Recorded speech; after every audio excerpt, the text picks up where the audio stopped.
Listen up. The views, thoughts, and opinions expressed in this podcast belong solely to the podcast participants, and not to any participant's employer, organization, committee, or other group or individual. This podcast is for entertainment purposes only. You know, for fun. So lighten up and enjoy.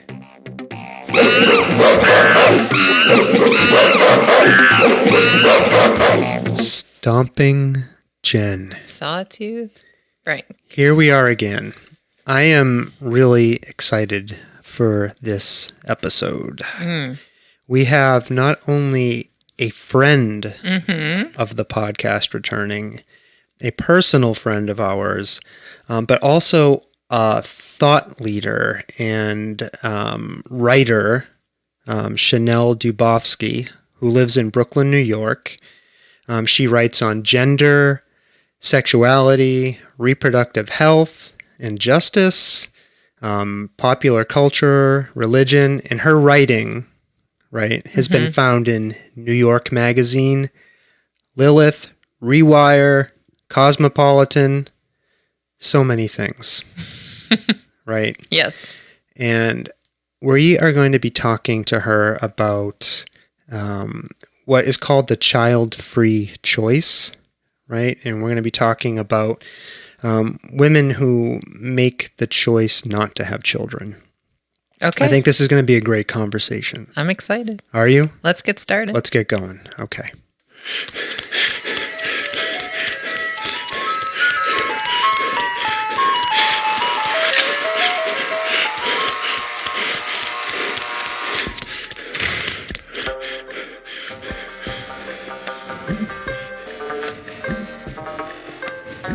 The Soft Serve Podcast. Creamy, delicious ideas without the creepy truck. Now, Stomping Jen. Yes. I neglected to mention also that one of the other reasons Chanel Dubofsky is here to talk with us is she's going to be appearing in an upcoming film.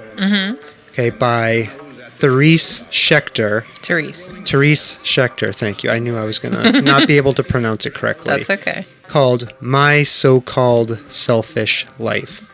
I love that name. Yeah, and it's about women who make the child-free choice. Right, so to talk to us about that, and without further ado, let's say hello to Chanel. Hi, Chanel.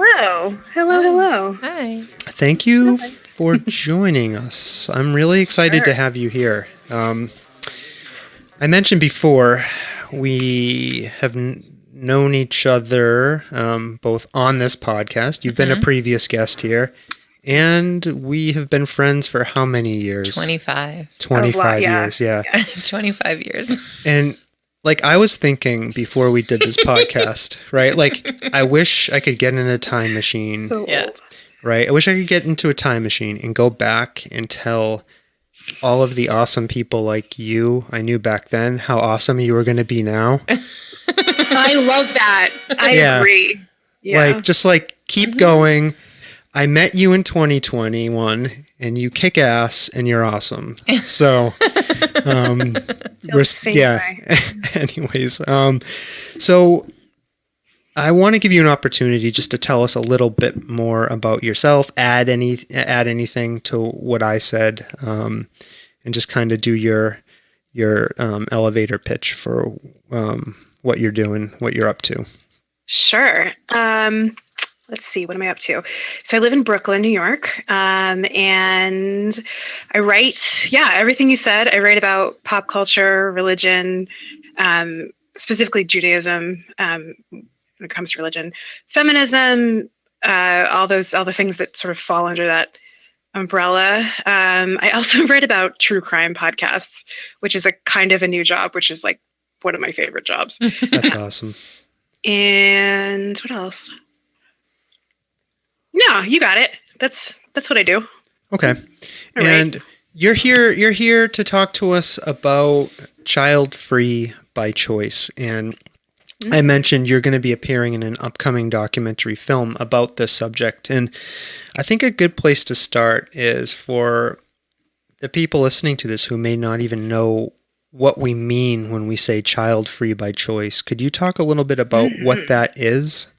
Yeah, it's a really important question. I think that there is it's really important to define child-free by choice, and also to define what it means to be childless, because I think we often sort of collide those two things, and they're not the same thing. Child-free by choice is people who choose not to have children, an active choice, whereas childless implies that one would like to parent and for whatever reason is not able to, or it's like not working out. But they often get used synonymously, and it's actually like it's a huge pet peeve of mine, but it's also a huge problem, because what we're talking about are two very distinctly different groups of people and how they are in the world, and how they move through the world, and how they're seen. So I don't think that difference might be intuitive for a lot of people. I have to confess, as I was prepping for our conversation, I don't think I was clearly delineating that difference in my own mind. So I'm really grateful that you drew that distinction for us. I think that's important. Yeah. And, before we were talking, before we started recording, we were talking a little bit, and I was telling you, Stomping Jen, and you, Chanel, that, I want to name a little bit of awkwardness I'm feeling in having this conversation, because I really want to focus this on the impact of child-free by choice on women, right? And it may come as no surprise. It may come as a surprise to you both. I am not a woman. You're not? No. Oh goodness. So I just kind of wanted to just name kind of some of the lack of authenticity that I'm feeling around maybe some of the impact of what we're talking about has on the people who are experiencing it, right? Sure. And I'm going to be relying on you both to help guide me if I get off course, right? We'll guide you. Okay. Don't worry about that. Thank you. Anyways, I just wanted to acknowledge that, because I'm not a woman. I haven't lived in this world as a woman, and I'm gonna do my best to ask, I think, the important questions. But I may miss some, right? And you two, as women, may have better questions or points you want to make. So I invite you to please steamroll me if you need to. Okay. Noted. All right. Awesome. All right, let's go. Okay. So, Stomping Jen, you are not child-free by choice. I am not child-free by choice. Chanel, are you somebody who identifies as child-free by choice? Yes. Okay. Thank you. One thing I wanted to ask you is how often you are asked by somebody you've just met or barely know, do you have kids? Okay, so for me, this is like really a question of like this. The answer to this has changed a lot over time, right? Like I didn't really start running into people who asked me a lot if I had kids or when I was going to have kids until I started working in the organized Jewish community, which I did for about 10-ish years. In those spaces, it was sort of assumed, I'll back up, not sort of, it is assumed that you are on this very specific path that is laid out, that you will go to college, you will get married, you'll have children. That's like what it is. I'm not to say that's not different from like the rest of the world, but in the Jewish communal world, there's basically I never met anybody who diverted from that space, from that path, right? So I'll tell you a story. When I moved to New York in 2006, and I went to this like salon for this magazine, and the topic was Jewish continuity, I think. And the person who was leading the salon said, "Does anyone in this room think they don't want to have kids?" And I was like, "Oh yeah, that's me. I don't want to have kids." And I raised my hand. And in retrospect, we were talking about going back in time and like, seeing ourselves. Like if I could go back in time, I would be like, put your freaking hand down. This is not this. I didn't know. I didn't know that this was like not the time. Right. And so the person who was facilitating the salon, who asked the question, which in retrospect, why are you asking that question? Looked at me and was like, I can't believe you don't want to have kids. Why don't you want to have kids? And, I bookmarked that moment in my head as like really a defining moment in like this, in my own narrative, and, owning this identity. So long story short, people used to ask me all the time. And then I started writing about it and talking about it and yelling about it. Mm-hmm. And people stopped asking me, right? If they'd read, they were like, okay, like, I get it. I've heard, like, I know about you.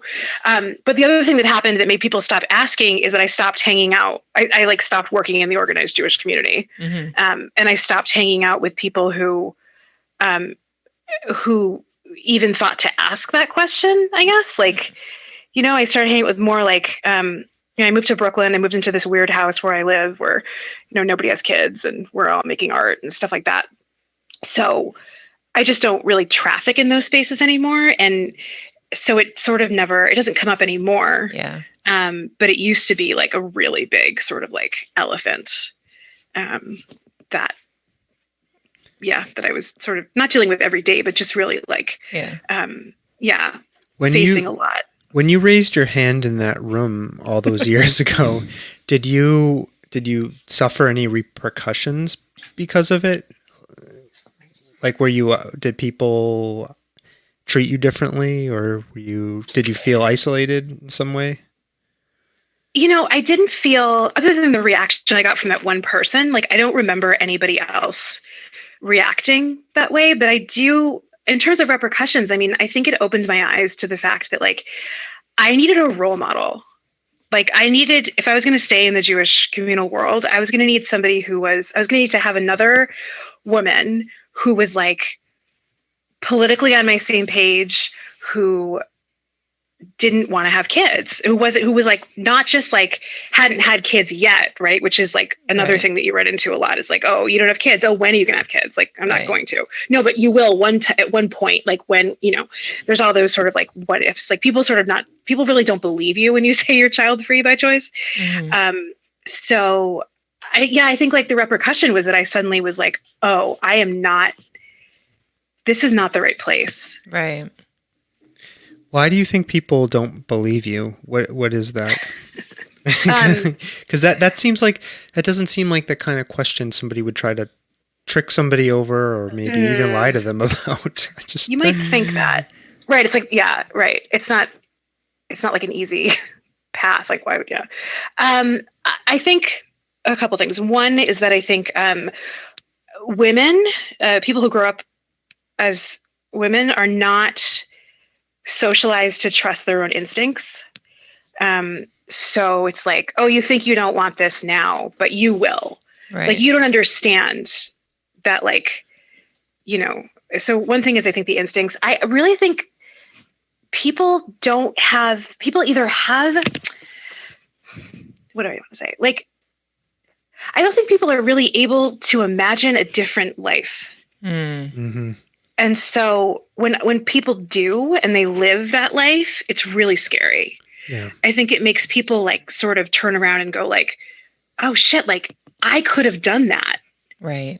But I didn't. I followed this particular course because it was safe, or it was expected. Or so I think like when people really question that, and then they just like flout it. Like, I'm 42. It's been flouted. I'm not doing it. Right. Like, it's not happening. Not just because I'm 42, because I'm not doing it. Right. But like, I think it can be really threatening, and people don't know what to do.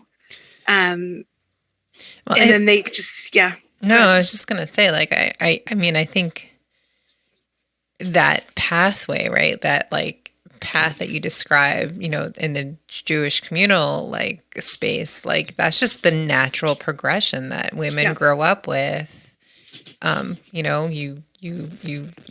You find somebody, you get married, you have children, like I remember having these conversations with Satu Frank, like, oh, like, well, get a house and, we'll get married. Like I had a timeline in my head, like we get married, then we get a house, then we can have kids, right? Like that was my timeline. And I remember Satu, like you would say to me, like, well, why do we have to do it in that order? I'm like, I don't know, because that's just the way it should be, right? So some internal indoctrination happens in society just naturally, I think, for women. And there's not really another question. I just want to also just very quickly interject. This is like the opposite of this like experience that you had at this salon, which is when I was getting my MBA back in, years ago. I remember like being asked, well, where do you see yourself in 5 years? And, I was sort of on the older side of the class. And I said, I see myself as having kids. And they were like, well, why are you here getting an MBA? Right. So it was like this like dichotomy, like of this concept of like women who want high powered, quote unquote, careers and, having this work-life balance, like having children and like, what that means for a woman. I don't know. So I'm throwing a giant topic bomb into this conversation, but. And I think we'll get into that. And so when somebody says that, ask that question to you, Chanel. Do you have kids? Like, if you get that question now, how do you answer that? Do you just like politely say no, or do you address the kind of assumption that somebody might be making beneath that question, or like have you come up with a way that you handle those types of scenarios? It's funny. You think I would have? Okay. Well, I mean, I think that since I sort of have transitioned into like another like life kind of space, I'm like the people I spend the most time with now are other writers, and we've gotten to know each other in this really crazy intimate way where like you can see the inside of their soul, right? Because you read their writing, but you don't know like what their job is, or like you don't know if they have kids. So you're finding out all this really like basic shit about them after the fact. So I don't really get asked that question a lot anymore, but I do actively try to correct people's assumptions. Like when people say like, it's like, I want to have a family. And I think like, okay, well, what does that mean to you? Does that mean children? Does that mean you want to have like people around you that you love? Does that mean friends? Does that mean a partner? Like when we talk about family, it doesn't necessarily mean creating offspring, right? It doesn't mean like parenting. It means, I mean, it could mean a lot of things. It could mean intimacy. It could mean, finding strength in others, stuff like that. Like, so I try to like really challenge people on their assumptions about life, right? Like about like, what does it mean when people say like, I often hear people say like, oh, well, I put all this time into my family, and so now it's my time.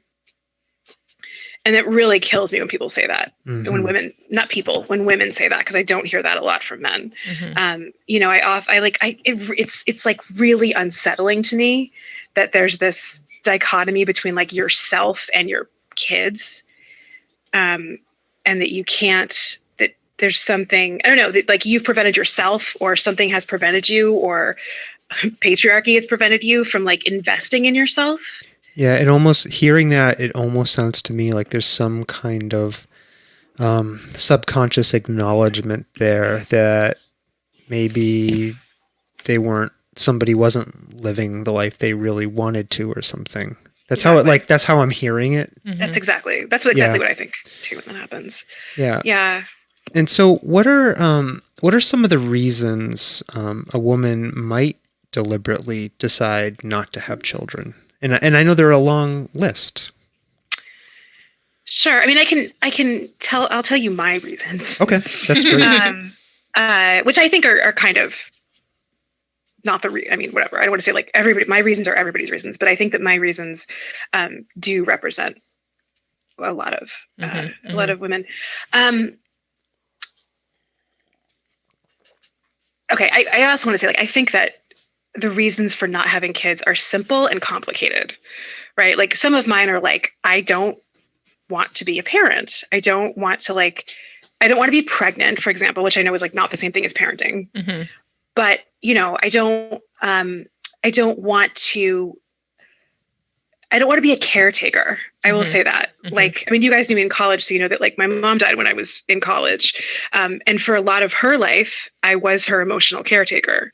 And that's not an experience I ever want to have again.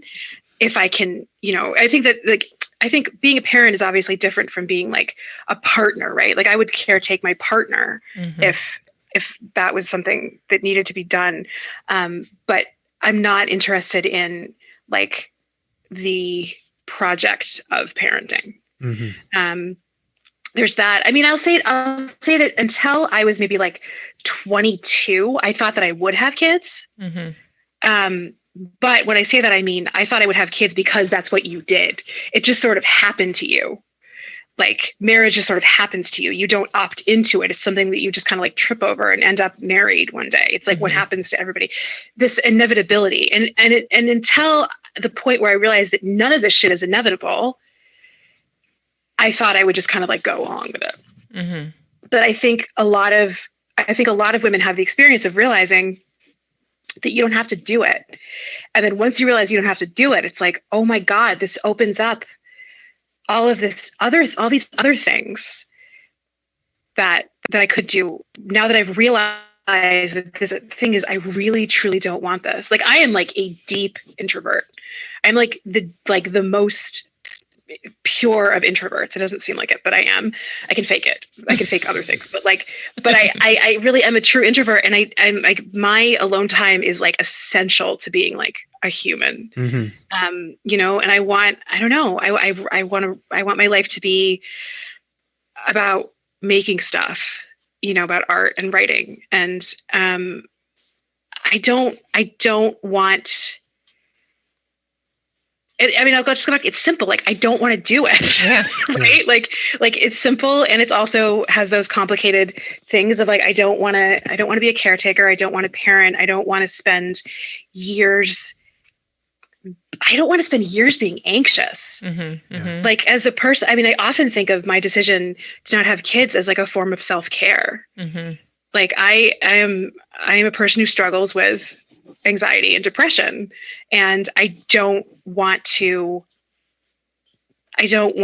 undertake something that I know would exacerbate that, and that would actually really cause me my quality of life to be not great. I don't want to do that. And I've always wanted to live a life that felt open and possible. And I just I've never seen like parenting as being something that felt necessary or right or essential. I'll say that, essential. I never really thought about it being as like essential to my identity. I think a lot of this stuff opens up once we realize that these are options, that you know, like having a kid is an option, not an assignment. Yeah. And it's interesting, like, and I'm thinking and reflecting on what you're saying against the biological argument that you hear people put out there, like this idea that motherhood is something innate. I'm curious if you can address that. I did this. I interviewed a bunch of people a few years ago for a story that actually never ran. Because I really thought about this and still think about this. Like, you know, a lot of people say, oh, just wait until you're like 36 and then your biological clock will start to tick and you won't even be able to handle it. You'll just like have to get pregnant, right? You'll just, the lust for the children and the babies and the smells and the feelings, whatever. It'll just overtake you and you'll see. And I was like a little freaked out as when I turned 35, because I was like, where is it? Is it behind me? Can it see me? Is it coming? Like how, like, is there this thing that's just going to like jump on top of me and push aside all of my like plans and aspirations and just like attack me and force me to breed? Like, is that going to happen? Yeah.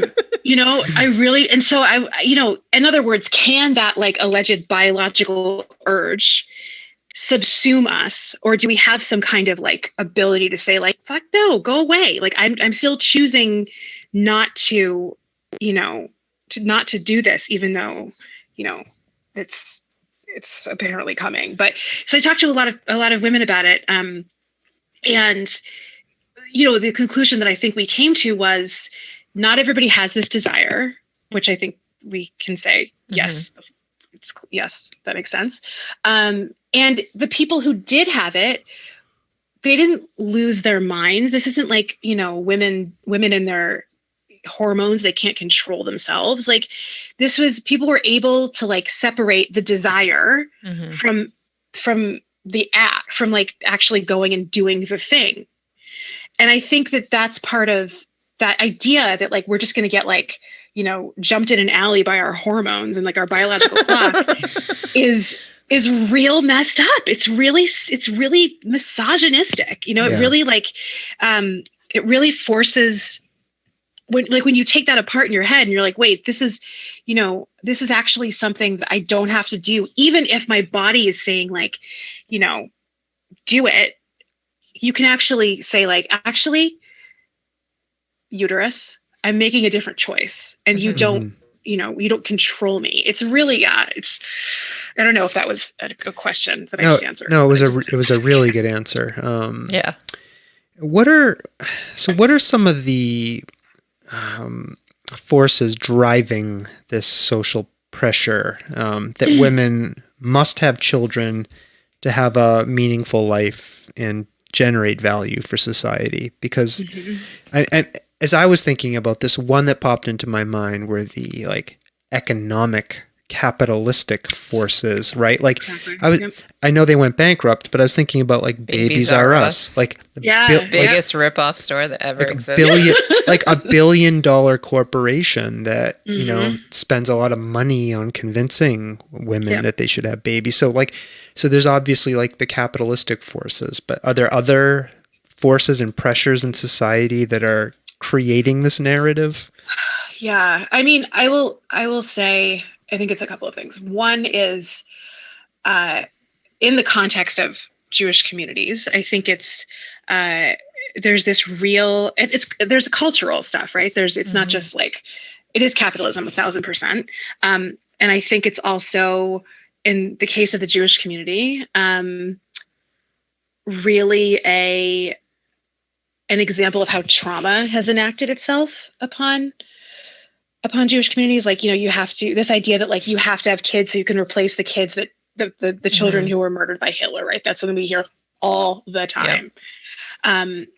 You have to replace the 6 million. There's that idea. So in culture, I think is a big force. I think pronatalism is this idea that more children, the better, right? Everybody, actually not everybody, I'll correct that. White women should be having babies, right? So there's a white supremacy component of this too that has worked its way under us that we might not be aware of, but is pretty predominant. This idea that like there is a certain kind of person who should be having a baby, who should be having more than one baby, which is a white, well-educated woman who has good genes. I mean, if you go on Instagram, which is like my favorite thing to do these days, and look up these like the like mommy Instagram influencers. Oh yeah, the mommy bloggers. This is it. Yeah, the mommy bloggers. Like, this is it. There are these. There's a fantastic article that just ran in Jewish Currents about this this journalist who, when she was in quarantine in North Carolina, she started following all these Mormon mommy bloggers on Instagram, and she was really in and like kept like aggressive track of them. She called them her mommies. It's a fantastic article. I can get you guys the link if you want. Yeah, those are like those folks are the folks that are urged to have children. It's not people of color. It's not, so yeah, culture, capitalism, white supremacy. Yeah.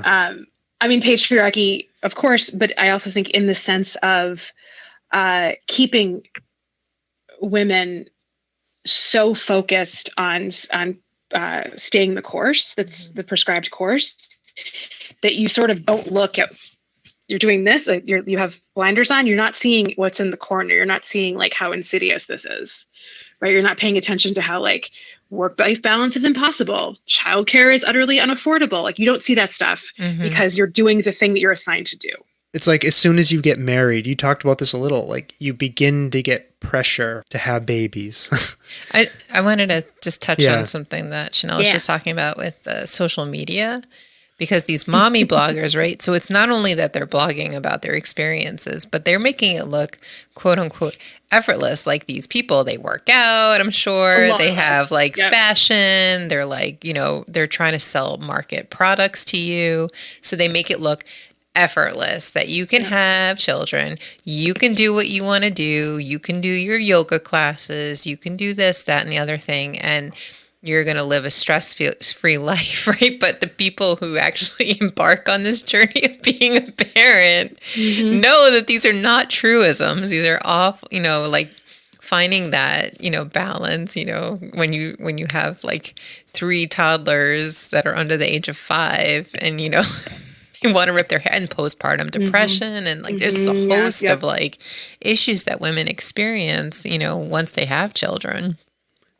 Right. And what I think what I'm hearing you say is the image put out on social media doesn't reflect some of the realities of having children that might be legitimate reasons for some people to make some women to make a child-free choice, right? Like, you know, I also think that sometimes when I'm reading these blogs, which I read sometimes, you know, someone will say something, or like or maybe not the blogs, but like a celebrity, for example, will come out and talk about how shitty it is to be pregnant, how she hates being pregnant. She never wants to do this again. This is so miserable.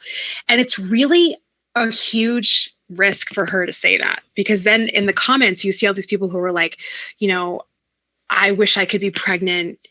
You know, you don't know how lucky you are. You're so ungrateful. You're this, you're that, you know, and like, we don't talk about the reality of pregnancy.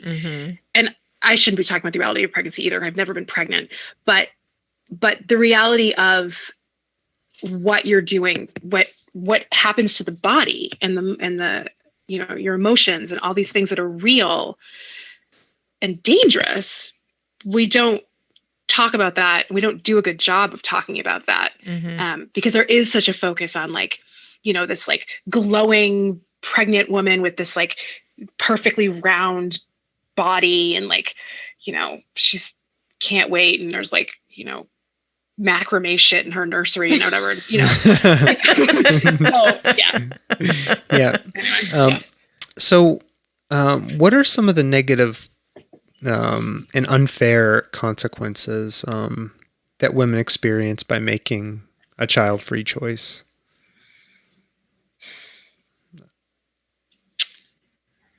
Negative. Well, I think there's, again, this sort of comes in the terms of like the judgment from other people, right? Like people are always saying to, they don't always say this to me, but this is often said, right? Like, a big one is, who's going to take care of you when you're old? That's my favorite. You know, you're going to be like this old crazy cat lady, which like, I'm in line for that. Like that's my aspiration. It's happening. It's making it happen. You know, I do see a cat behind you. Oh, you do. Yeah. In the window. It's T-Bone. You know, actually I take it back. The one about who's going to take care of you when you're old is not my favorite. My favorite is, you will never know what love is. Oh God. That's a big one. Like, you can't know what love is until you have a child. Another one is, you're going to regret it. Which, yeah. So I think a lot of that stuff is pushed on, it's pushed on folks who are child free. Yeah. This idea that like, you can't really know what love really means until you have a child. Yeah. And yeah, I don't have a traditional job. I'm a freelance writer full time. So I'm not in kind of like a traditional working space, but I do know that something that does happen to folks who are child free by choice is that they sort of end up taking up a lot of the slack for the folks in their office who have a family, right? Like, what does that mean? A family, right? you don't have a family, so you don't have to, you can work late, all that kind of thing comes up too. And yeah, I think also just this idea about a particularly toxic idea that I know that I've fallen into as a writer is this idea that like, if you don't have kids, you have to do something in your life that is as meaningful, as like if you're not going to have children, like maybe you should have written that novel already, or like you should go to med school, or you should have a PhD, or you should invent something, because there's presumably this hole in your life, this like vacuum, right? Where like something bigger needs to be, which is capitalism. It's like pure capitalism. Right. But I think that's a real, that's something that I think people have to deal with too. I mean, look, I defend everyone's right to do nothing in like a really deep way. Like if you want to sit on your freaking couch and watch Netflix, like you don't have to earn that by doing something else. Do you know what I mean? Like you don't have to. Yeah. Right. I mean, I do think we have to earn our place on the planet by doing justice work, but that's a different idea than like you have to, have to accomplish something. Right. In your life. That if you are child free, you are a rocket science, right? Like something big and huge and like impactful. And I think it's on the spectrum of the narrative of like, that this isn't something that you could have possibly meant to do. Mm-hmm. Like you couldn't have missed this on purpose. Right. Right. Like you must have like forgotten, or like you got too old, or you're infertile or something, or like no man loves you, whatever, something, right? Like you couldn't have chosen this. This must have just happened because you weren't paying attention, or you didn't try hard enough, or you weren't a woman in the right way. Yeah. Right. Right. Yeah. What the hell does that mean? A woman in the right way. Yeah. I mean, you weren't pretty enough. I know you weren't pretty enough. You were too smart. You like know too many big words. You didn't participate in patriarchy the way that you're supposed to. Mm-hmm. All of those really crappy things. And God, like I'm thinking about the type of person that would tell a woman who's choosing not to have children that they'll never know real love, or like future shaming them by saying, you're going to die old and alone. I love that, future shaming. That is great. That's a great term. I just thought of it. I'm going to give myself this. That's really good. Give it to yourself. Yeah. Yes. Love it. Yeah, like I'm just thinking about and kind of operating by the rule that I've come to understand is that a lot of what we say is really about ourselves, especially to other people, like what that means to those people, like what kind of deep pain and what kind of deep disturbance would underlie being able to say that to another person. It's just, I don't know. I'm just grappling with that, Stomping Jen. Yeah. No, I think you're right. I think it's really about a fear, maybe is the right, like just this very intense suspicion of like that you missed out on something, or that you, or just being perplexed by the idea that you would purposefully miss out on something. Miss out, right? It's not real. That it's like, it's like everybody played by the rules and you didn't. And why is that okay? Yeah. So then we weaponize things like love and money, etc. Yeah. Yeah. And probably, like a deep insecurity that they made the wrong choice, or they're seeing something in somebody who decided to make a different decision. Right. Or maybe they're resentful towards who knows the person who made that choice and they didn't. Exactly. And it kind of as a juxtaposition, and are men who make a choice to be child-free treated differently? I think I know the answer to this, and probably more favorably than women who make that choice, right? It's a really good question. I wrote a piece about this a few years ago for a cool magazine that doesn't exist anymore called The Toast. And I interviewed a bunch of child-free men. Mm-hmm. And I mean, the answer is no, as in like, it didn't seem like child-free men were treated with like the ire that's sort of reserved for child-free women. But there was a lot of like questioning of masculinity. Like what, like you're on this earth to like spread your seed. Mm-hmm. Disgusting, right? So like if you're not doing that, then what are you doing? Yeah. But there was also sort of a and like of course your sexuality is questioned, right? If you don't choose that. But it was also much more excusable because of these sort of gross tropes that we have about men. We're like, the ball and chain and like the wife and kids and all that stuff. Like, of course you don't want that stuff. Like that's gross and horrible and will hold you back and stuff.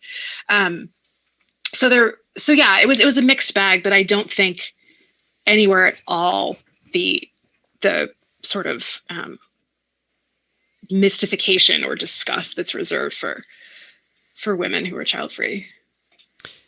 Disgust. Yeah. Like I'm convinced that, because I do believe we're special creatures, right? Humans. That we have these intellects, we can think, we can create art, we can do like amazing things. And I think most of our behavior as it manifests itself in the world is cultural, right? And learned. So one of the things I was curious about are there cultures or societies, either like historically or even right now, like contemporarily, that do child-free by choice for women correctly? Like, are there societies that treat women well who make this choice? I'm just curious if we know of any.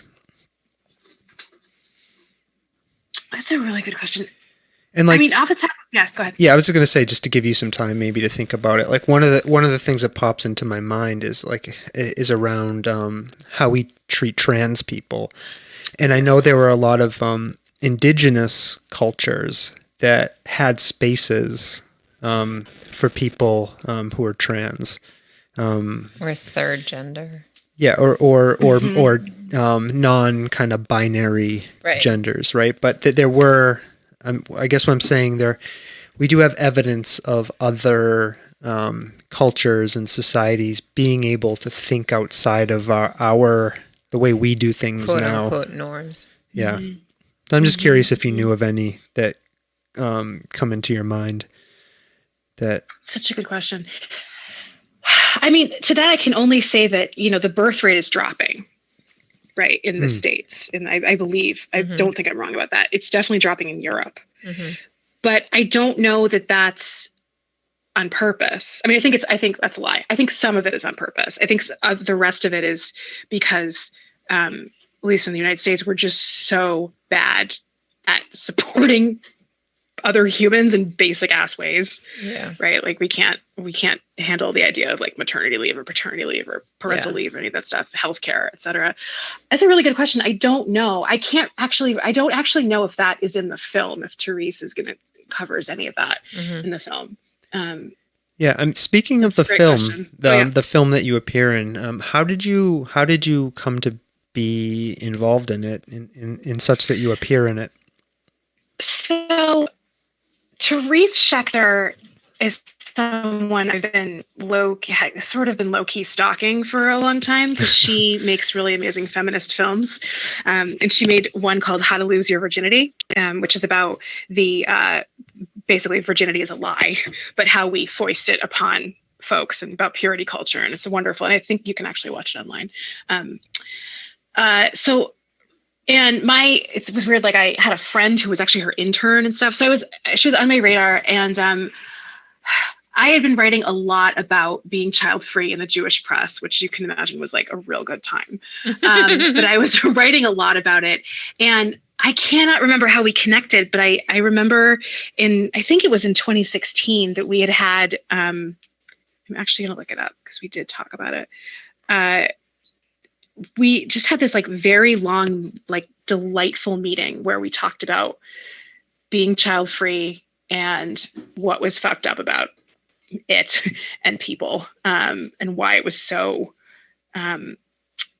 thorny. But also like, I just remember being like, you and I, like, you're the person that I have been looking for. Mm-hmm, mm-hmm. You know, you have this amazing creative life and you're just doing this. You're living. Right. But back in 2016, I think was when we talked, and I think I was the first person that she talked to research wise about the film. And then she came to my house and interviewed me while my cats ran around. And we talked about that. So, yeah, I think it was, she'd been reading my stuff and we connected that way. That's awesome. What's it like? Is she child free by choice? Yep. Or yeah. Okay. Yep. What's it like to appear in a documentary like this? Oh my God. We had to shoot my stuff like twice, I think, because it was so hot. It was so hot that day. One of the days I just like I sweat like a beast, and it was really like in my house, and it was like 1,000 degrees, and we don't have air conditioning on our first floor, and it was just really like, so she came back again and we did it. And it was great. So it was stressful. I don't know. It was stressful, but it was really, it just, I think it felt so good because I wasn't on the defensive about it.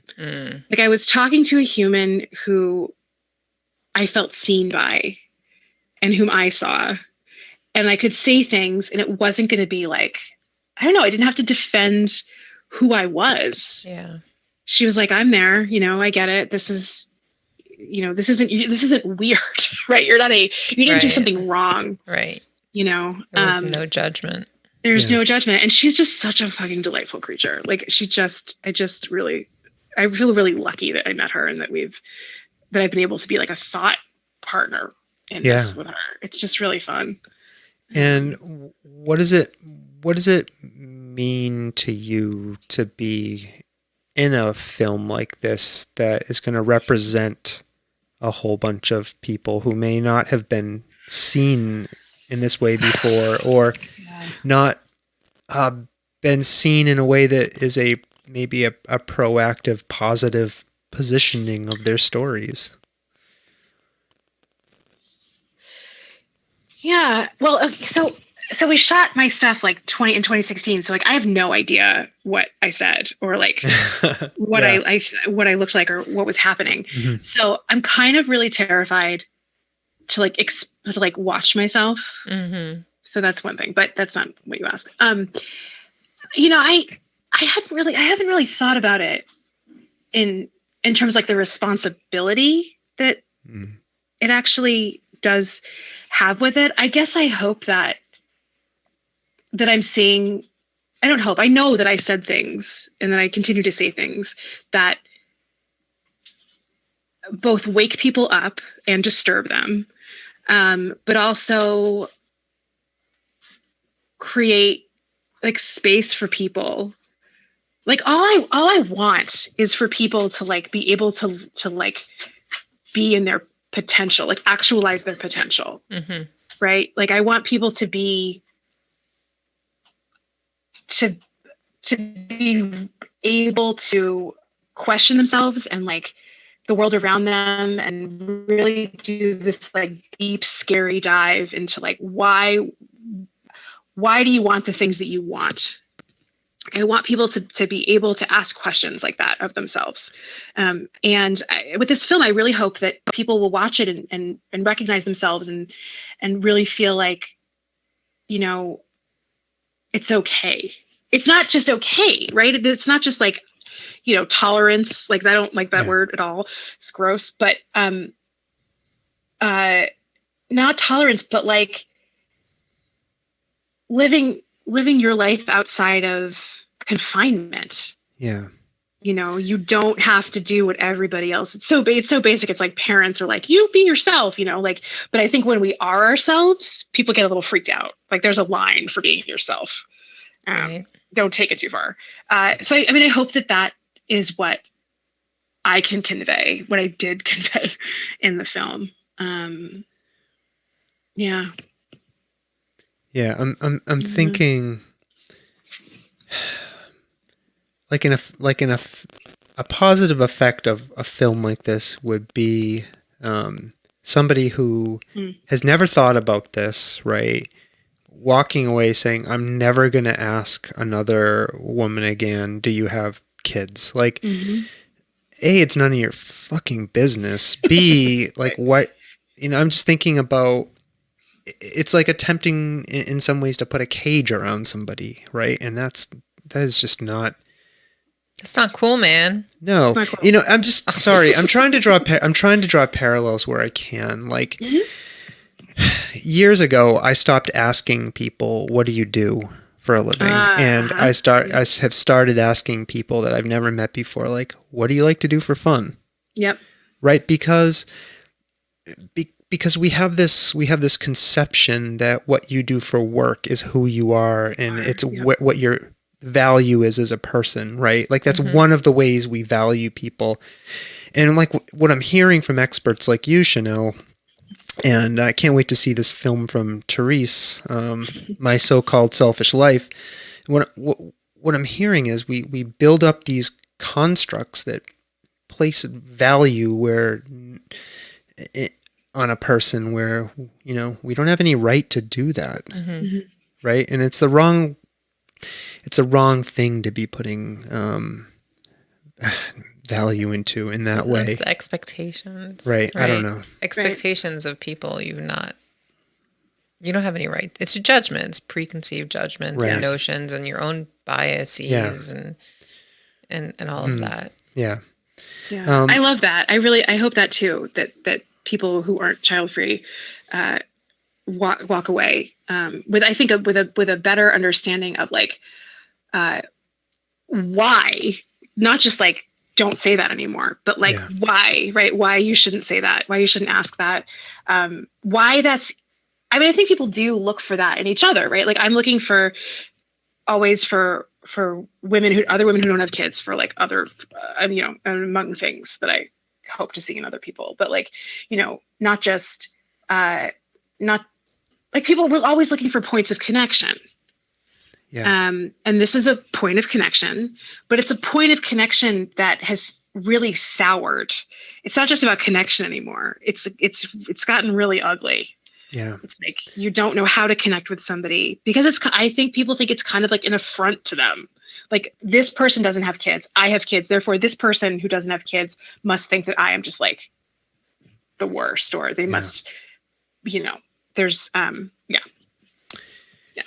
One thing I'm wondering about, if you can shed any insight onto, is I imagine because of the social pressures and expectations, there are women who get into relationships or coupling situations, or maybe other types of partnerships, and they haven't been able to have the conversation with their partner or partners about their feelings about children. And so I'm wondering if you can talk a little bit about the impact that being in a relationship can have on somebody who might want to be child-free by choice. Yeah, this is a podcast. You don't know that I was nodding aggressively for the audience.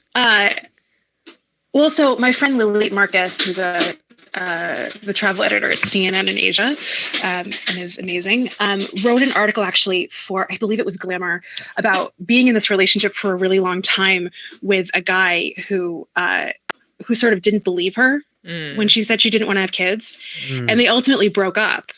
But I think that this happens all the time, and what I really hope that people, another thing that could potentially be taken from the film is like, you have to talk about this shit up front. Mm-hmm.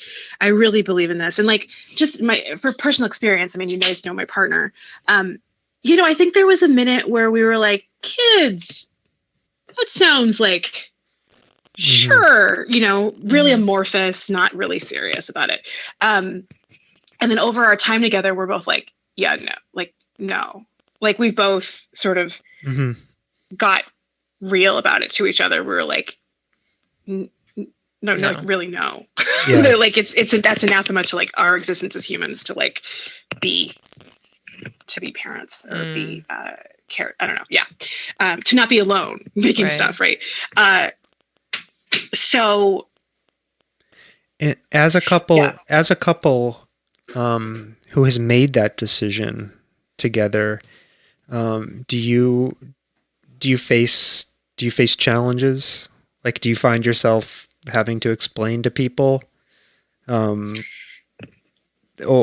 other challenges? Well, I think there's been a couple of times where like a family member has been like, it's not too late. And we're like, no, it's kind of too late. Like not emotionally, it's too late. Right. Yeah. There's that's happened a couple of times. I think people, and this is not about being child free, but in terms of like sort of unconventional choices, like we don't live together. We live in different states. In fact, I think I've had to sort of, tackle more questions about why the fact that we don't live together than why we don't have kids. And I think that's because I'm pretty strident about not having kids. So people sort of like, no, they're like, don't talk to her. She, don't ask. But I think that people don't talk about that in a real way because there's, I don't know, this idea that like, A, everyone wants kids, right? So you don't have to talk about that. Right. And B, that like, you wait a little bit, like, this whole like really toxic trope where it's like, this woman who just like really wants to get married immediately and have kids immediately. And she's like a leech and she's got to get a guy before she's like 32 or something like that whole like disgusting misogynistic trope. So I think women may back off from asking that question because they don't want to bring that up and then be like a caricature or whatever, they like stay away from that. That's weird. Or that it's like distinctly unsexy. It's like talking about money with your partner. You don't talk about money with your partner. Right. So like, and I also think like, if you, part of Lilith's article, if I remember correctly, is about, the fact that in Jewish dating, this is not a thing. Right. Like you don't find largely Jewish men.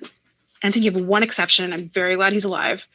You don't find Jewish men who are committed to a Jewish identity who are also child free. Huh. It's like not a thing. I have one name of a dude that I love who's really like, who is child free and observant. But you don't find the idea that you don't find it. And it's, it's like this thing is like those people exist. We're just not creating the space where they feel they can be. Yeah. Right. And I'm thinking, Stomping Jen, we talked about it, I think pretty early on about kids. whether or not we wanted to have kids. Yeah. And, part of my reticence or any hesitancy I had was kind of, fomented in my, the traumas and anxiety I experienced as a child. Right. Yep. And I was confident I could deal with those things. And like, I like children, like that's just me. Like, and so I went into therapy, like before we had kids, like specifically with the goal of saying, I'm going to address these things. Like, right. This will help me be a better parent. That was, my choice, the path I wanted to take. But what I'm reflecting on is how difficult like it would have felt, I think, as a couple who, if we were committed to not having kids, having, family pressures, and we waited a long time. I know. And we, God, and I hope your family knows how much I love them, but we received a lot of pressure. Yeah. Like, and I'm just reflecting on what a terrible situation that would have been if we both of us or one of us decided we didn't really want to have children, and like, and how hard that would have been to navigate. Yeah. That's all. And I can only imagine. So talk, people. Talk. I think that there's this, again, this is where we were talking about assumptions and like negative stuff around being child free, right? I think in a relationship where one person doesn't want kids and the other person does, I think there's this tension where it's like one of them thinks that the other one is going to change their mind. Yes. Mm-hmm. And I would wager it's always that the person who does expects the one who does not to change their mind. Yes. And then when they don't change their mind, what do you do? Yeah. There's a fantastic researcher named Ann Davidman who does this. Her work is rad. I'll give you guys a link. She works with women and couples about this decision to have children. Like, do they want to? How do you like navigate that in a relationship? How do you make the decision? And she does like groups with couples, groups with women, I think groups with men too, about just about like coming to that decision and what do you do? How do you live in a space where, how do you live in that like liminal space where it's like, I think you're going to change your mind, you're not going to change your mind. How do you have a relationship? Mm-hmm. It's so funny. Like I think about this topic specifically, and I no longer watch the show, but Grey's Anatomy had like a whole storyline that addressed this, like where there was a woman on the show that did not want to have children, and she got into a relationship, and I think the husband assumed she would change her mind. How did the story pressured her? Yeah, she left him. Oh, okay. She was like, "No, don't want to have children." Good Good for the show to stand by that character and her decision. I think that's a really good thing. I'm going to carefully relay that I know of some people who, a couple who are firm in their child-free by choice decisions and received medical sterilization. Ah, yes. Mm-hmm. I'm deliberately not identifying the gender of these people, but they're a couple and they both did this. And I think I just wanted to get your thoughts on that and if you have anything to say about it. Yeah, in the film, there's at least one person who goes through a long process of trying to become sterilized. And it's a lot. She's a cisgendered woman who is, I think, 25 when she starts. I don't totally remember her age, but she's in the film. I mean, it's incredibly hard. It's incredibly hard because I think there's some legal stuff around it. Like doctors are really reticent about performing sterilization because like, what if you come back to them in like 10 years and you're like, just kidding, like, but you did it. Like there's all this, like, I don't know, we live in a litigious society or whatever. Yeah. So there's that piece, but there's also very much this idea that like, if you're 25, you couldn't possibly know what you want. So like when you're 30, you will regret it. So like, I can't do it now. Why don't you go on this IUD or why don't you take this other thing instead of just in case, that whole narrative. There's a lot of cases I've heard of where like, if you're married, you have to get your husband's permission. Yep. Yeah. Because that would happen to them. Mm-hmm. Yeah. And what's interesting I think in a rare, I don't know what this says about this, but in a rare instance, I think of the patriarchy not winning, right? Like I was medically sterilized. I had to get Jen's permission. Yeah. Right. Yeah. Right. Which was an incredibly strange thing. Mm-hmm.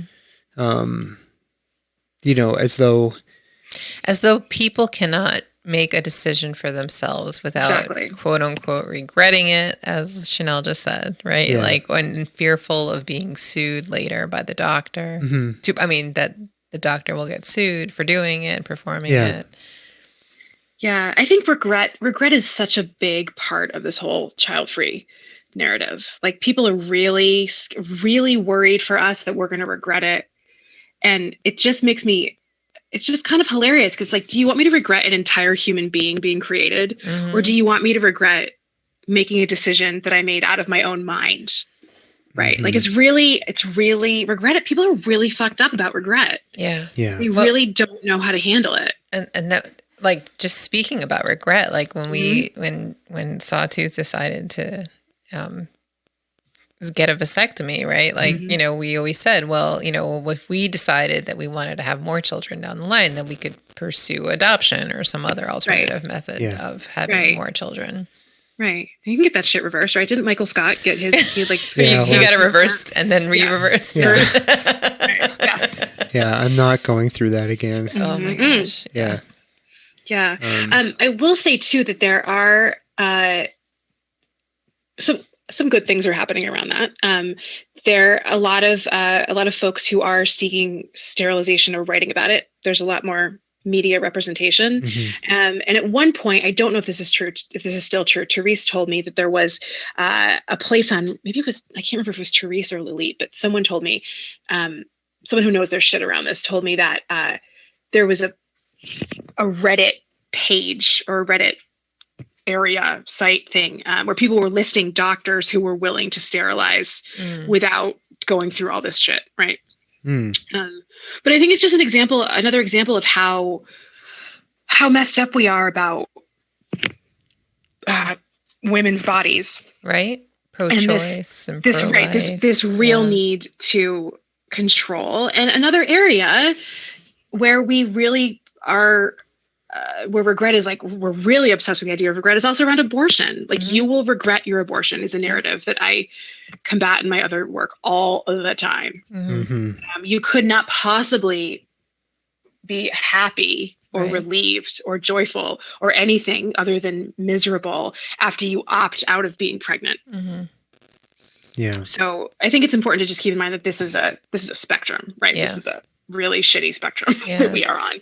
So, but not only that, like I think about choice also when I think about, you know, medical decisions, you know, like when you think about end of life and somebody who's terminally ill and wants to, you know, not be alive anymore, you know. Yeah. And that exactly. You know, So I imagine there could be people listening to this, women who are contemplating a child-free by choice life, or who are and could use additional support or resources. Are there resources and help available for women who are thinking about making this choice or who have made this choice and don't feel like they're supported enough? 1,000%. So there, I'm looking at some things. So, I mean, one place obviously is the film, which will be out this year. Yep. It's done. It's in the late stages of being done. So that will be out and available. And in that film, you can, in the film, you can find a lot of humans and organizations and folks to connect with. And there's a resource page on the site for the film, myselfishlife.com. Facebook is actually a really good place to find other child-free humans. There are a bunch of podcasts that are out now. One of them is I believe it's called Child Free Girls. There's one I'm going to look up right now, which is a podcast where they interview child-free women in every episode. Let me think. What else? So what I'm hearing is so just to recap. Thank you, Stomper Jen. So My So-Called Selfish Life, their webpage has a great resources page, and even if you Google, I think if you Google support for child-free choice, you'll see lots of stuff come up on the web, including podcasts, other Facebook groups. Yeah, Reddit, the Reddit community, I think, too. You know, I haven't done this in a while, but I used to go on Twitter and look at the hashtag child free. And more people are talking about it. I think like we've created this, we've opened a space where you can talk about this stuff now, and name it, and it's easier to connect with people, around it. Yeah. Okay, that's good. I want to ask you, before I transition, just thank you for your work in this area, and I'm really looking forward to seeing you in this film. So I can't wait to see it. My So-Called Selfish Life. Yeah. Yeah, by Therese Schechter. Yes, thank you.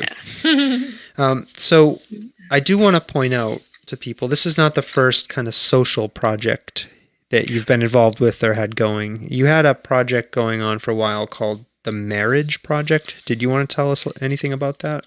Sure. I've been thinking about this. I think it's like pandemic is like making me think about the past and the future, whatever. I can't remember when I started this, but I had this idea. I think it was born out of a similar frustration, in that I knew no one who was not on this same path of baby marriage. I was feeling really intensely angry about just this like lack of what I perceived as like this lack of imagination. And I really wanted to know, like, why are we doing this? Like, as women, why are we doing this? Why do we make the decisions within the marriage? I don't know, the what is the word I want? Oh my God. Institution of marriage. Why do we do like name changing, engagement rituals, like that, all that kind of stuff? Like, why do that? Yeah. So I interviewed a bunch of women about why they did it. And I asked them a bunch of questions, and it's somewhere on the internet. I will try to find it again. Can I just say, I was Googling the Marriage Project to see if I could find your older web presence that I remember. Yeah. And what came up was a fundamentalist Christian pro-marriage website. Yeah, that's a problem. Yeah. It was just I need to funny. change the name. Probably should change the name if I'm going to actually do anything with it. But that sucks. Sorry. It just was ironic to me. I was like, it is ironic. It is ironic. All right, sorry. So what did you learn? What are the takeaways from the Marriage Project? I should say first that I realize that like the reason I've been thinking about it lately is not actually because it's sort of about the pandemic, but like just because I wonder because we're all sort of like in our houses, like cooking with each other now, literally, and also like emotionally. What does that do to a relationship? That when you're like alone together, you're potting together, all this stuff. So I've sort of been thinking about revisiting it in that context. Yeah. What did I find out? I mean, I found out a lot of really kind of disturbing stuff that is not that surprising in light of the child-free piece, which is that I ran into a lot of people who really genuinely did not think about what they were doing. It was, again, an assignment and not an option to get married. It was expected. It was a way to make a family. Yeah. It was the logical, it was the next step in the relationship, because you don't do things like live together infinitely. You don't live two separate lives. You're not like 48 with a boyfriend, which like, fuck you, be 48 with a boyfriend. Great. So I found out a lot of that kind of information, that like, changing your name was something that like was seen as a gift to your partner. It was an expression of commitment. I found out, a lot of that stuff, a lot of like, religious stuff, right? Like marriage is a piece of religious practice. A lot of expected stuff, I think. A lot of people, I think, I'll say this, the most shocking thing was that I thought the questions that I was asking were like kind of basic, Yeah. But almost everybody I interviewed was like, I've never thought about this before. No one has ever asked me this. Huh. And I was like, that really tripped me up for like a couple of days, to be honest. Like you didn't think about like why you're getting married. It's, it's along the same lines of why, like people, to bring it back to the child-free thing for a second, like, yeah, that it's totally fine for people to ask child-free people why they don't have kids or why they don't want kids or like kids or whatever. That seems like it's a totally appropriate question, but it is not okay when you turn it around. People do not, in my experience, like to be asked why they had children. That is like an offensive question. So it feels a little bit in that zone with the asking people why they got married. It was sort of like, I didn't think about that. I just, what do you mean why? Yeah. Yeah. That's so interesting. When we were like getting ready, sorry to bring it back again. Like bring it up. We were telling our kids like we were going to talk to you tonight about this topic, and they were like, "Well, why did you have kids?" We were like, "We never really like. How do you explain to your children why you decided to have you?" Yeah. Well, right. I love that they ask you that though. That's like, of course we should. Of course we should not be afraid to ask people that. I don't think that's. Like you have to, if I have to answer to you, you have to answer to me as far as I don't know. Yeah. So what's, are you going to revive it? Are you going to go back to the marriage project? I don't know. I mean, I think probably there's a lot of interviews in there. I think there's like 150. Yeah. Wow. And I was really obsessed with it for a while. And I think it would make sense to return to. I'm not sure what I would, other than the pandemic piece, I'm not really sure what I would do with it, but I think it would be interesting to follow up with people to see if they're still married or if they're still engaged or if they got married, Oh, wow. Yeah, that would be interesting. The marriage project 10 years later. 10 years later with a new name because I don't not the marriage project. I don't want to be a fundamentalist Christian. Right, we also mentioned, I think, and you did too, that you are a writer, a freelance writer, but you're also working on a novel. Anything you want to say about that?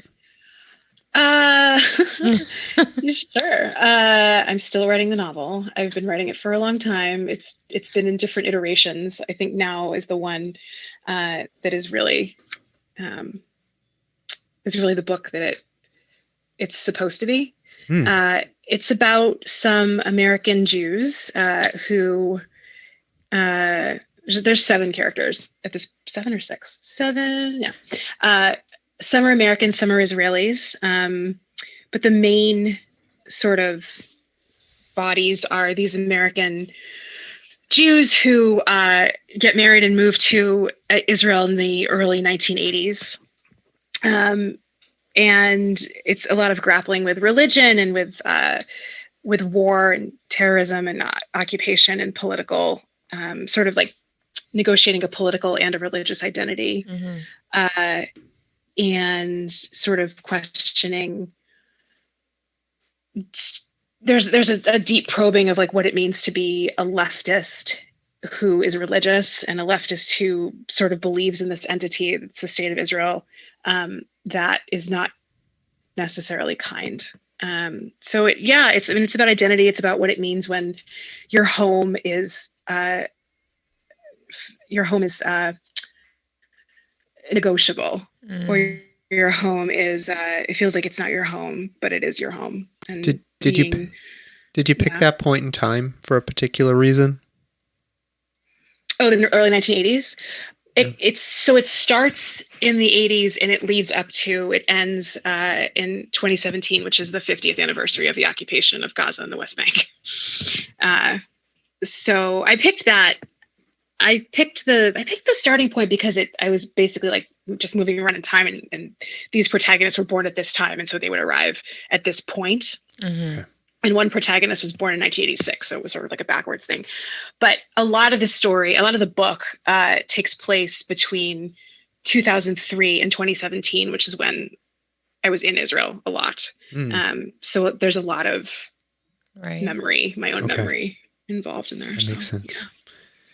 Okay. I look forward to reading it. Yeah. Thanks. Yeah. Me too. All right. We've got a couple of real softball questions for you. Wait, before you go to the softball questions. Oh, thank you, Stomping Jen. You always help me here. Why don't you go ahead?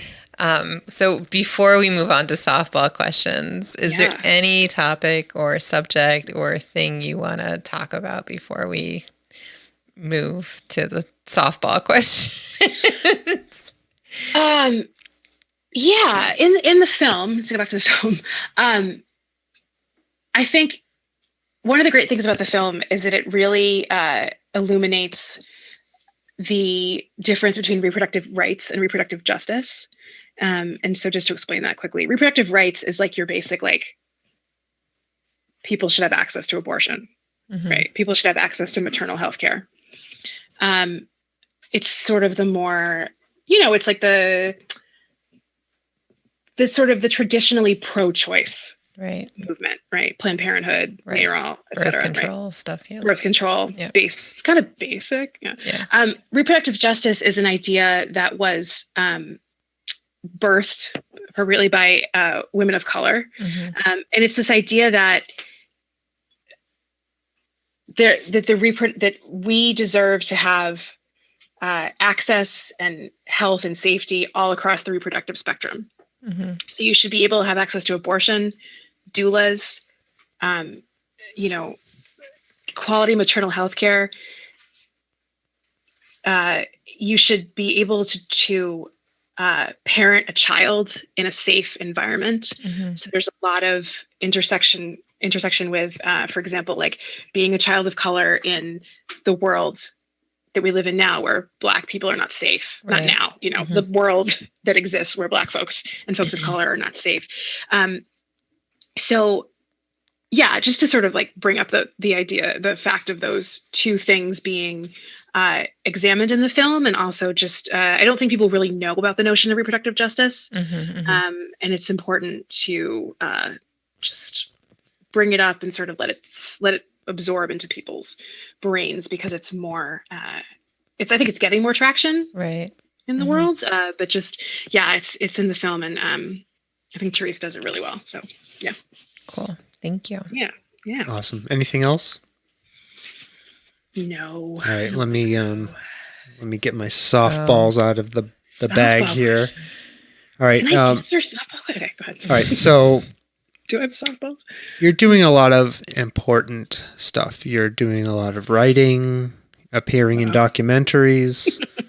What do you like to do for fun when you're not working? What do you do when you're not working or writing? Oh shit. Okay. I'm just going to tell you, because like you're my friends and the audience is my friends, I guess. Okay. Two things I do are crossword puzzles, which I love a lot, kind of embarrassingly. What else do I do? I like to take pictures, mostly of things that don't move, as my partner pointed out to me. I like to take pictures of things that don't move. I like to walk in cities. It's like one of my favorite things to do. I like public transportation a lot. I like libraries. What else do I like? I like really bad TV, like unrepentantly bad TV. Yes. Which, like, everyone's like, oh, in the pandemic, I discovered reality TV. And I'm like, I think you could be a little bit more real with yourself, that you were watching bad reality TV before the pandemic. Like, don't blame COVID for this. Right. Like, this is like, be real, be your authentic self. What else? I like to read. Reading, cats. yep. I like podcasts. Cats, podcasts. Like true crime. Yeah, that feels like. Can I ask you what you like about really bad TV? Like, what is the thing what is the value proposition for you there? I love that. Okay.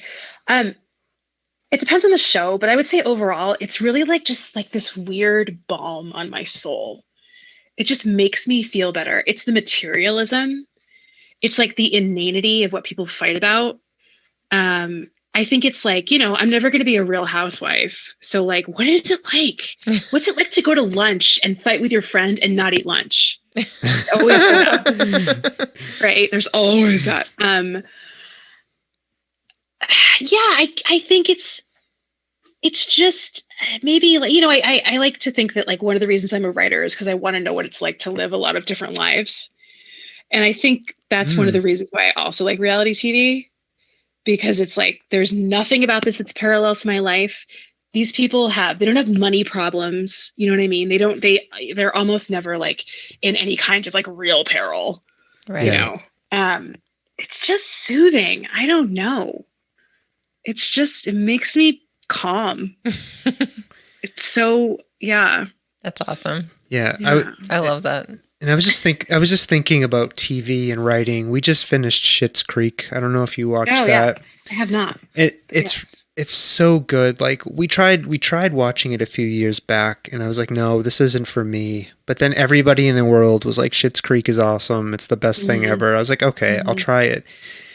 And that I really like want to look at the scripts, or I would love to talk to the team of writers, because they do this thing where over the 6 years they do this kind of writing where they slowly begin to invest you in these characters. Yeah. And by like the 5th or 6th season, I was like sitting there bawling my eyes out. Like every episode, just ugly crying and sobbing and just something, I don't know. And I never react that way to like sitcom type of shows. Yeah. There really is something very special about it. So I just want to recommend it to our listeners and to you too. That's a good left turn. I was going to, something I've been doing a lot during the pandemic. I know this isn't the question you asked. You didn't ask me what I was doing during the pandemic, but what I've been doing a lot of lately is a lot of Jewish learning with like communities online, which like, which I wouldn't normally do in real life. I don't think, but I like a good lecture. I really like nerding out on things and like, and I'm just really having a good time learning about liturgy and like, and thinking about like different like Jewish sources and stuff. I just really like it. I've always liked it. And during this time, I'm like, oh, I could do something with someone who lives in San Francisco. Right. Like I'm not bound to like. Right. Open access. Space. Yeah. Yeah. I love it. It's so good. So I've been doing that a lot too. It's really been kind of lovely. Interesting. Yeah. Okay. You ready for our final question? Final question. Let me cue up. Let me cue up the appropriate music. Okay. All right. I know you listen to this podcast, so this is not going to come as a surprise to you. All right. What have you seen that you cannot explain? Okay. I've been thinking about this. Okay. And I really like haunted stuff. I really like ghost stories and all that stuff. Yeah. And I don't think I've ever had like an experience that's sort of like a traditional. And this is kind of really like maudlin, but I remember I don't know that I've seen anything that I can't explain. But I know that I felt things that I can't explain. Can that count? Yes, absolutely. Of course. Really? Yeah. So this is okay. So after my mom died, like right after she died when I was in college, I really felt like for the first 24 hours that she was like right here, like right next to my face. Not in a creepy way, just like really like on my shoulder, and not in a angel kind of like fluffy sort of way, but like really genuinely like accompanying me through those first maybe like 24 hours. And I remember when she left and I was like, she's not here anymore. Like she's not, and she's whatever, she's not, I don't feel her around me anymore. But it was really like, it wasn't palpable, but it was really like she was really like I felt her presence in a way that wasn't creepy. It wasn't really emotional even. It was just matter the of fact of it was that's. Can I ask, have you felt that since? No. Okay. I have not felt it since. It's so interesting. I know. It never. Thank you. Although. Yeah, go ahead. I just realized. So like a couple days ago, no, I think it was maybe Christmas Eve or something like that. I was in this house and the toothpaste fell off of the soap dish. And I was like, that shit is anchored on there. That is not going to fall. Like, that's not going to fall. And for a second I was like, I wonder if that's my mom being like, bitch, I'm here. Like, you think I'm not around anymore, but like, I actually am, like, periodically stepping in to just like let you know that I'm not I'm still like circling whatever, or, I show up sometimes. So anyway, yeah. Well, thank you for sharing that. I appreciate You're it. welcome. That was a good story. Thank you. Oh, good. Sorry, Yeah. not story. That was a good experience. Oh, And I'm going to you change. shared. it was fine with story. And I'm glad we have a professional writer on here, because I'm changing the question to what have you experienced that you cannot explain. Cool. See? I can learn Stomping Jen Oh, you can? and make adjustments. Yes. Huh. Got it. All right. Chanel Dubofsky, writer, novelist, documentary film participant. What can I say? Awesome person. Awesome person, friend. Yes. What can I say? Thank you for appearing on here. I had a great time. Me too. I learned a lot. I'm glad we could create some space for conversation about women who People. women primarily, but who decide to make the child-free choice. But other people too. We did talk about other people, Stomping Jen. That is true. We did. Yep. But I think it's important that we talk about these things and we can have a space to discuss them. So thank you for being here. Thank you. I really appreciate it. Yeah. Stomping Jen, would you like to say anything to Chanel? Or do you just want to continue to pet this cat that's on your lap? Yes, I have a cat. Buddy. Yes. I feel like you're putting me on the spot. I literally just put you on the spot. Thank you so much. No, I appreciate you coming on, Chanel, and bringing up the awareness around this topic and all of that kind of good stuff. And echo what Sawtooth Frank has already said. And what else do you want me to say, Sawtooth Frank? I'm leaving it up to you. Oh, okay. I'm just creating. Are we space closing for the you. show? Yes, I want to say to. Are we closing the show? Are you talking like Moira Rose? Yes. Okay. All right. To our fans. Yes. We Thank love you. Oh, you finally said it. I say without it all being the time. Without being prompted. I'm proud of you. Stomping Jen loves you. Yes. I love you. Thank you for listening. Yes. We have some really great stuff coming up. Yep. So stay tuned and Be safe. Wear a mask. Be Get safe. vaccinated. Yep. What else? And bye now. Yeah. What Stomping Jen said. Bye now. Bye now.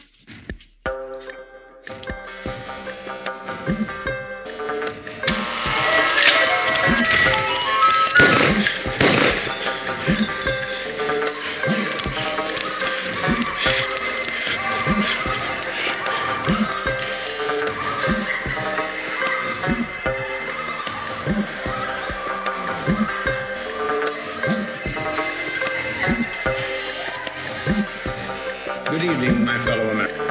America knows that this world of ours, ever growing smaller, must avoid becoming a community of dreadful fear and hate. Those who have freedom will understand also its heavy responsibility. That all who are insensitive to the needs of others will learn charity, and that the sources, scourges of poverty, disease, and ignorance will be made disappear from the earth. And that in the goodness of time, all peoples will come to live together in a peace guaranteed